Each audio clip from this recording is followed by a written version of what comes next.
Un podcast Lectos. Oguchi-san est une nouvelle de Jean-Michel Neri, parue en corse et en français dans le recueil intitulé « Mangeur de monde », publié aux éditions Omara en 2023. La version française est ici lue par Patrizia Poli et mise en musique par Celia Picciocchi. Oguchi-san. Voilà 3 décennies qu'il veillait à l'entretien du temple Zenpuku-ji et à sa bonne tenue.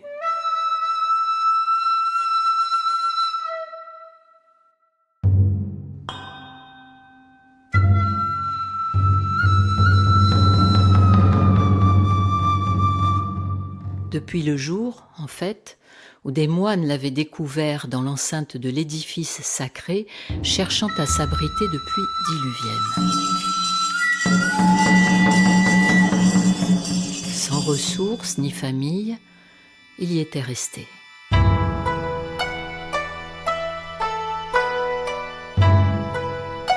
Il aimait cet endroit. Le temple était ancien, mais il était toujours nimbé de l'odeur légèrement musquée du cyprès dont on avait tiré les poutres et les piliers et à laquelle se mêlaient depuis un millénaire les senteurs d'encens rituels.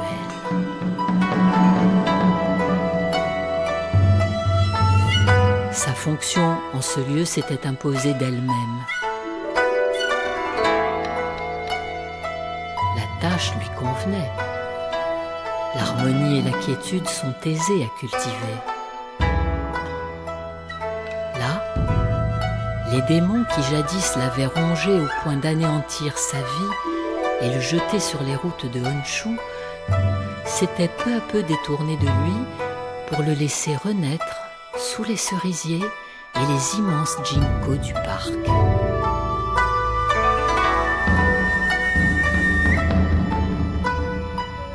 Ce furent ces derniers, plus encore que le temple ou l'accueil des pèlerins, qui allaient donner un but aux journées de Monsieur Oguchi.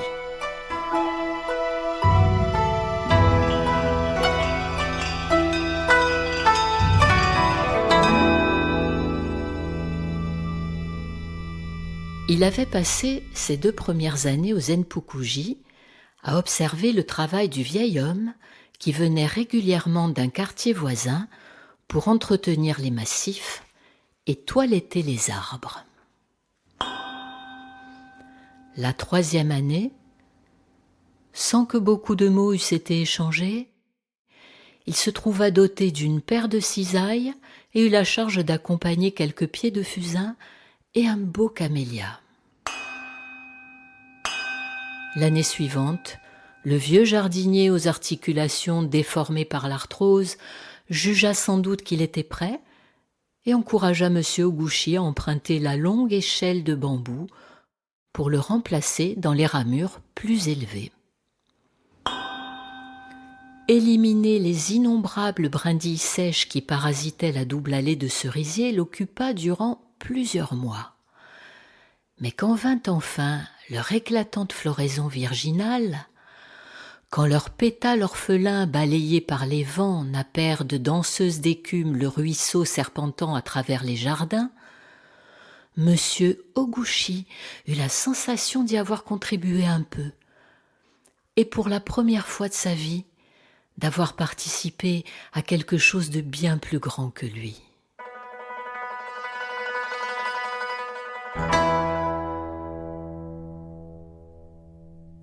Lors de l'été qui suivit ce printemps éblouissant, la disparition de son mentor lui causa une grande tristesse.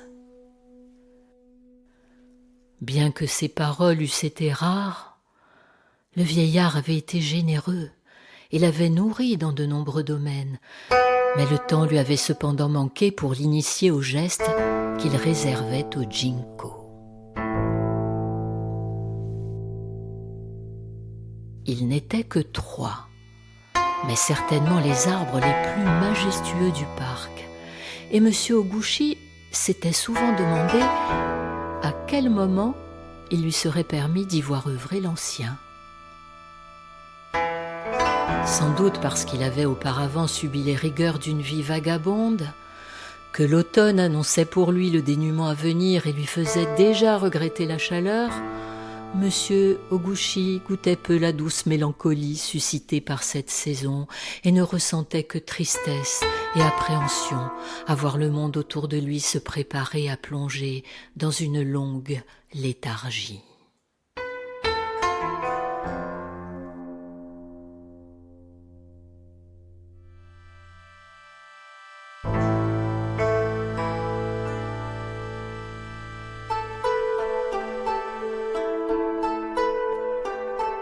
Il avait donc fallu qu'en ce lieu son esprit s'apaisât pour qu'il ouvrît des yeux neufs sur la voûte dorée des ginkgos, sur cette frondaison qui semblait ne jamais devoir abdiquer devant l'hiver, tant elle demeurait dense.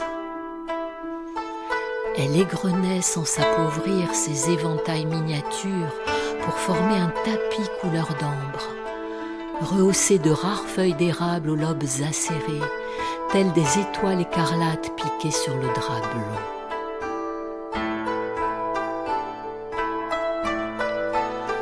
Monsieur Oguchi se laissa submerger par la puissance sereine qui émanait de cette fausse agonie, laissant les géants rivaliser dans son cœur avec les cerisiers en fleurs. Et malgré l'absence du vieux maître, l'intérêt naissant qu'il avait pour les ginkgos du parc devint subjugation.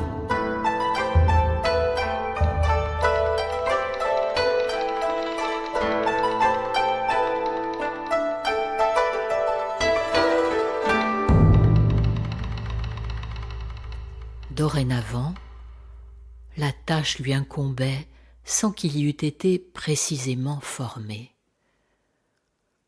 Comme en toute chose qu'il entreprenait, il s'y consacra avec la plus grande méticulosité. Il décida d'instinct d'appliquer la méthode douce qui avait fait ses preuves sur les massifs et les arbustes. L'ampleur des ginkgos n'y changeait rien, si ce n'est le temps qu'il allait devoir leur consacrer.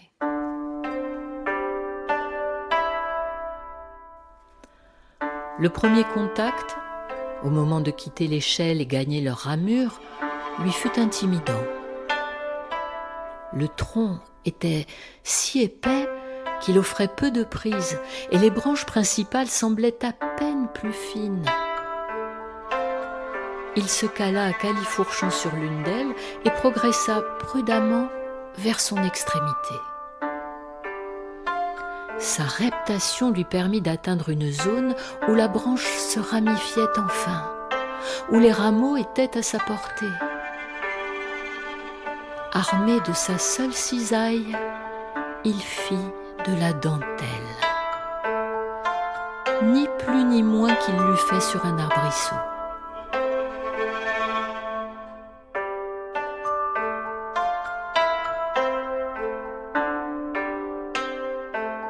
Il lui fallut plusieurs semaines pour appliquer ce traitement à toutes les branches de l'arbre, puis aux 2 arbres voisins. Chaque jour, Monsieur Oguchi gagnait en assurance. Il progressait maintenant le plus souvent debout, s'équilibrant d'une main sur une branche voisine et ne s'asseyant que dans les bouquets terminaux, là où il devait tailler. Il s'installait alors avec délicatesse, une jambe pendante pour faire contrepoids, l'autre repliée sous ses fesses. Et il passait la main sur les rameaux hirsutes qu'il allait démêler.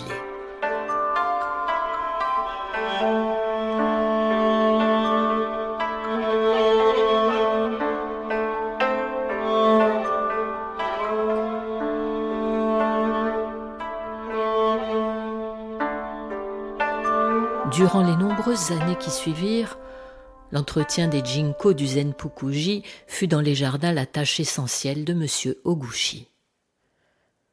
Paradoxalement, c'était également celle qui se voyait le moins. Depuis les allées, Même en scrutant les houppiers, aucun œil profane n'aurait su détecter son patient travail millimétrique. Le visiteur avait seulement la sensation d'être sous un couvert naturellement admirable où chaque branche, chaque portée semblait être à la place idéale pour constituer un ensemble parfait. Monsieur Oguchi, devenu à son tour un homme âgé, en connaissait par cœur les moindres recoins. En de multiples endroits, il retrouvait à chacun de ses passages la place exacte pour opérer, celle façonnée par lui, aménagée au fil du temps pour pouvoir l'accueillir et dispenser son soin, reconnaissant la branchette dont il avait favorisé la pousse afin qu'elle puisse un jour lui servir d'appui, ou la forme en berceau d'une ramure destinée à porter son séant. Là, il procédait alors avec l'application d'un maître de la cérémonie du thé. Il développait son art devenu rituel.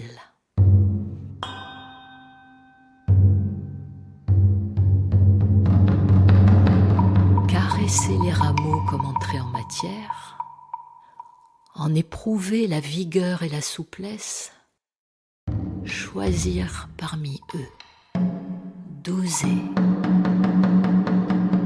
Puis il rangeait sa cisaille affûtée du matin à la pierre mouillée et passait au bouquet suivant.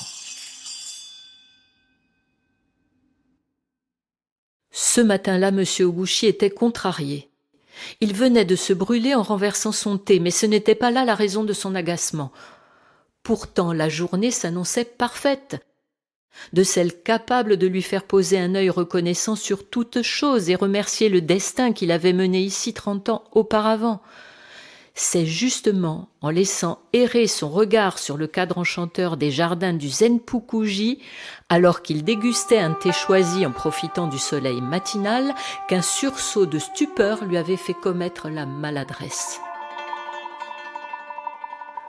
La longue branche basse, sinueuse et savamment travaillée, qu'un ginkgo proche du temple étalait en direction du toit, était à son sens le plus bel ornement de l'édifice, l'indispensable apport à une telle perspective, et voilà qu'une baguette, sèche et longue comme le bras, se détachait de l'harmonieux agencement pour poindre vers le ciel.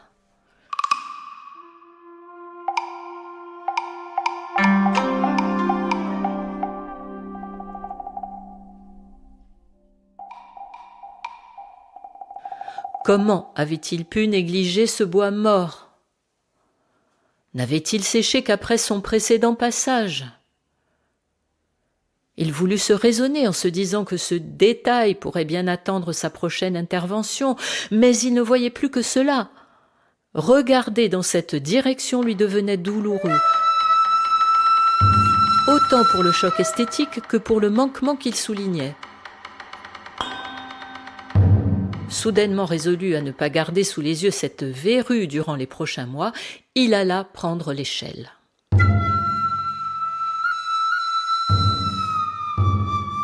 Ayant enfin ôté la hideuse excroissance, satisfait, M. Oguchi remisa la cisaille dans l'anneau de cuir qu'il portait au côté et prit le temps d'admirer la baie qu'on ne pouvait voir que depuis les hauteurs. Edo s'étalait sur sa gauche, devant une mer scintillante sous les reflets du soleil, et malgré les brumes de chaleur, il pouvait deviner Chiba sur la rive opposée.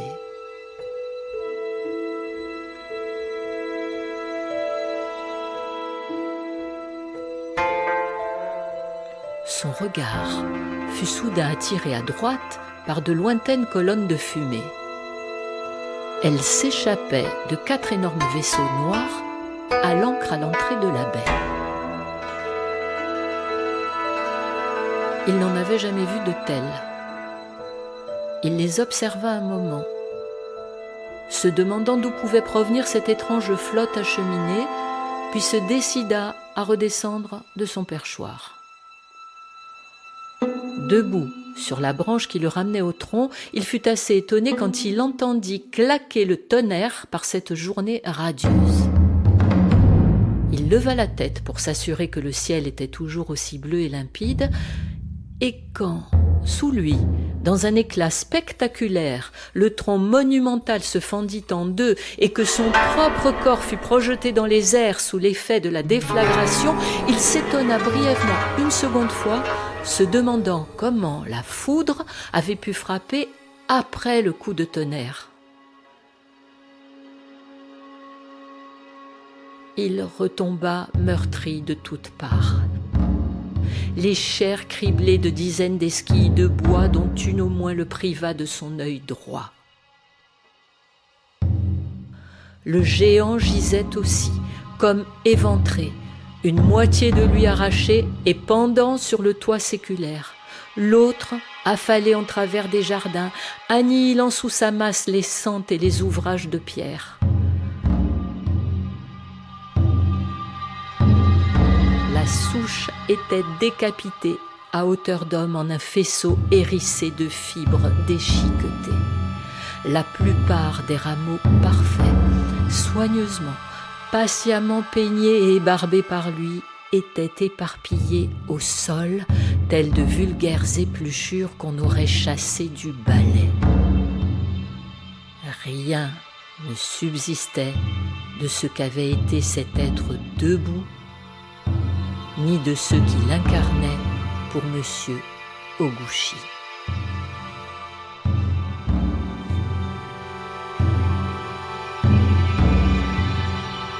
Le tonnerre roulait sans discontinuer.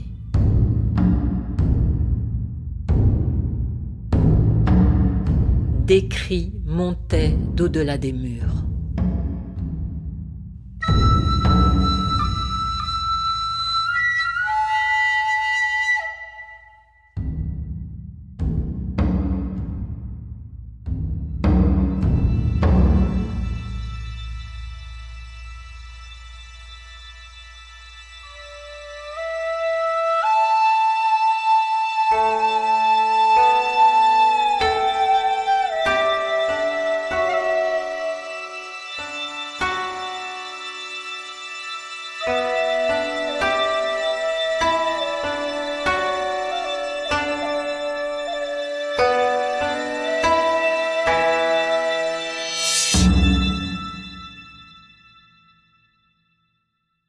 Depuis la fenêtre de son bureau, établi dans un salon attenant au temple, le consul, Townsend Harris, pouvait distinguer le fronton du sanctuaire et une partie des jardins. Bien que ce ne fût pas là son premier contact, ni même sa première étape dans ce pays, il ne cessait de s'émerveiller. Le calme qu'il goûtait ici contrastait tant avec l'agitation fébrile de ces derniers mois passés à sillonner le Japon, de négociations ardues en expectatives fragiles, de marques de bonne foi en victoires infimes. Le terrain avait pourtant été bien préparé. Le commodore Perry s'en était chargé 6 ans auparavant, jour pour jour, depuis ses 4 canonnières mouillées à l'entrée de la baie. À son tour, le consul venait de passer 18 mois à tenter de convaincre une multitude de dignitaires locaux que la diplomatie pouvait s'exercer autrement et que l'échange commercial serait profitable aux 2 parties.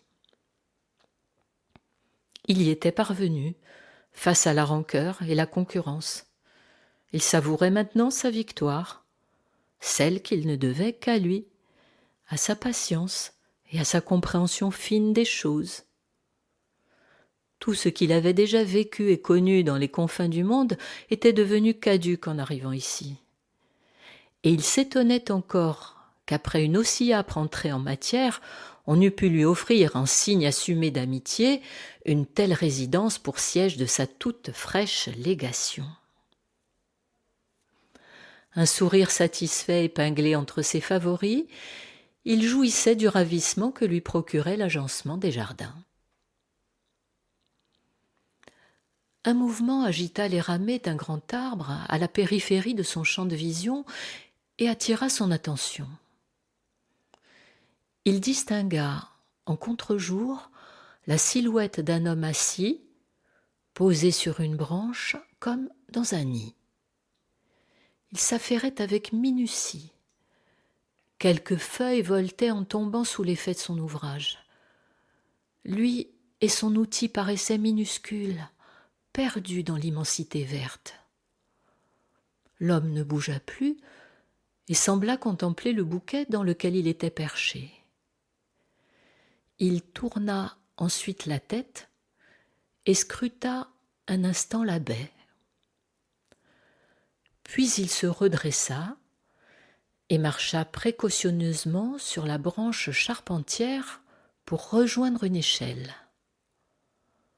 Le consul sortit alors de son bureau et l'observa depuis le perron. Un pied de l'homme toucha enfin le sol, tandis que l'autre demeurait posé sur le dernier barreau. D'un coup de rein, son corps fluet fit lest pour redresser l'échelle à la verticale et l'écarter du tronc auquel elle était appuyée. À reculons, il laissa glisser ses mains le long des montants au fur et à mesure qu'elles basculaient vers lui jusqu'à parvenir au point d'équilibre où il put la charger sans effort sur son épaule. Alors qu'il se rapprochait, le consul s'aperçut que l'homme était âgé et qu'il boitait bas. Un bandeau de tissu couvrait entièrement son œil droit. Taouzendaris le salua d'une ample inclination du buste, à laquelle M. Obuchi, gêné par son fardeau et malgré toute l'amabilité qui le caractérisait, ne put répondre que par un simple hochement de tête et un franc sourire.